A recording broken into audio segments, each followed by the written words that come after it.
The state Senate has approved a new approach to assisting low-paid workers if they're in debt or in bankruptcy. Hi, I'm Steve Swat for Comcast Newsmakers, and my guest this segment is Bob Wieckowski, a member of the state Senate from Alameda. Thanks for being with us, and I know you have legislation in this regard. Well, thank you. We've got, yes, we recently just passed 3 bills that will address what we're calling income equality and financial stability for those in the those people who are working that are struggling to make ends meet. And you're trying to protect their assets as much as you can. Correct. I mean, we talk about the president, Governor Brown, legislators talk about income inequality and helping, raise the minimum wage. What we're doing is we're saying the wages that you earn and the assets that you have, we want to retain those. So the first bill is going to reduce the amount that people can have their wages garnished from 25% to 10%. That leaves them more money each week to buy milk, to spend money on Main Street in the districts that they do, at the same time allowing that creditor and that garnisher to get some payment on that in a reasonable and rational manner.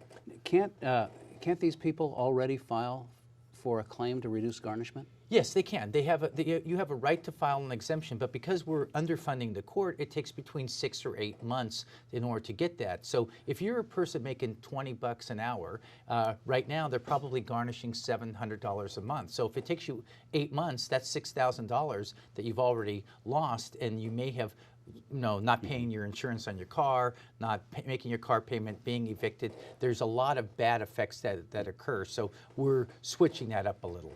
Interesting. The measure's out of the Senate, now pending in the Assembly, but you've got some fairly heavyweight opposition that you've overcome so far. The Retailers Association, the California Chamber of Commerce, the bankers.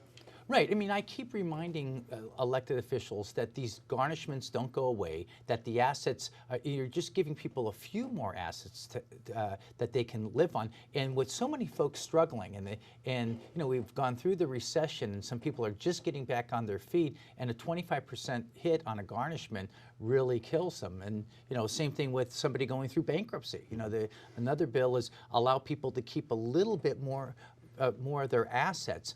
Some of the inequities that develop for a individual who has their own business. Mm-hmm. They're unable to keep any cash, although somebody who has a paycheck keeps that accumulated, accrued wages. We're allowing them to set a little bit aside so they can make that, rent payment and the payments that come forward. Some discussion on the opposition indicates that you might make it too easy for the wealthy to shield assets. Well, if you look at, I'm a bankruptcy attorney and coming up on 30 years, 80% of the people that file for bankruptcy are making $20 an hour or less. They're making $40. So they're not really, we're taking care of one remedy. I allow people to keep a homestead of $300,000. Right. Well, the average home in California is worth $440,000. In Alameda County, it's $700,000. In San Mateo, it's $1.1. So we're not even keeping a quarter of the homes in many ways. Creditors still have other options outside of bankruptcy. They can levy people's bank accounts. They can file a lien against your property. They can sell your assets. They normally don't do that, but for poor people who don't have a house, who don't have other assets, who have no money in their bank account, the garnishment of their wages is the single biggest asset they have. The person who's making $100,000, they have other assets that the clever creditors can go, and that's part of the education system with other members. All right. Well, fascinating subject. Thanks for coming by and talking about it. We'll certainly watch the progress of this legislation in the State Assembly. Bob Wieckowski, member of the Senate, thanks for being with us. Thank you. And thanks to our viewers also for watching Comcast Newsmakers. I'm Steve Swat, and we'll see you next time.